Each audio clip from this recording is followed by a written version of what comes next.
देखिए सभी लोग मंदिर जाते हैं, प्रणाम कौन करता है मंदिर जा करके? आपको सब कोई प्रणाम करना है मंदिर में जाकर के? कैसे करते हैं प्रणाम? देखिए प्रणाम करने के भी कई तरीके होते हैं, और प्रणाम जो करते हैं ना वो हमारे भाव को दर्शाता है कि हम किस प्रकार से प्रणाम करते हैं। प्रणाम करने से सबसे पहला काम होता है कि हमारा आज्ञा चक्र जागृत हो जाता है।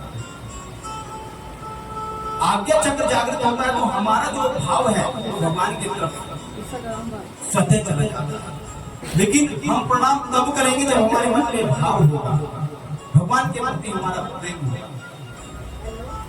और एक चीज और कहिए, प्रणाम करने से हृदय शुद्ध होता है, प्रणाम करने से मन को शांति मिलती है, प्रणाम करने से मन के विकार दूर होते हैं, प्रणाम करने से हम भगवान के समक्ष जाते हैं, भगवान के निकट जाते हैं।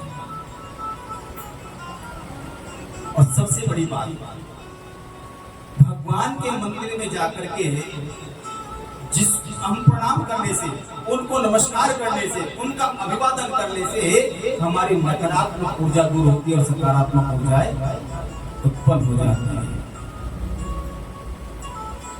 अब प्रणाम करने का तो देखिए पहला तरीका क्या, आप भाव को समझ जाइएगा। व्यक्ति मंदिर में गया या मंदिर के सामने से गुजरा, हाथ ऐसे फिर चला गया, एक सेकंड रुका भी नहीं, केवल दूर से प्रणाम किया और निकल गया, ये भाव दर्शाता है कि उसका भगवान के प्रति कितना मन है। क्योंकि वो केवल रोका नहीं, बस केवल मन तो है, भगवान को मानता तो है, इतना नहीं मानता कि वो 2 सेकंड रुक नहीं सके और उनके आगे हाथ भी जोड़ सके, बस वहीं से प्रणाम किया, हाथ भी ऐसे करके झुका करके चला। और बहुत से भक्त ऐसे होते हैं जो मंदिर के दहलीज पे जाते हैं, अंदर नहीं जाते और वहीं मत्था टिकाया और चले जाते हैं। कुछ भक्त मंदिर में जाते हैं, फूल पत्ती पूजा करते हैं, प्रणाम भी करते हैं। और मैंने तो खुद देखा, मंदिर में भी हम रहे हैं तो सब फूल पत्ती चलाई तो सबके आगे ऐसे ऐसे ऐसे करते चले गए, हो गया प्रणाम। अरे पूरा दिन आपका है, कम से कम 15 मिनट तो भगवान को दिए ठीक से प्रणाम करने के लिए, चढ़ाते चले गए फटाफट, ऐसे हाथ को प्रणाम करते चले गए। ये प्रणाम करने का तरीका नहीं है, ये भगवान को मनाने का तरीका नहीं है।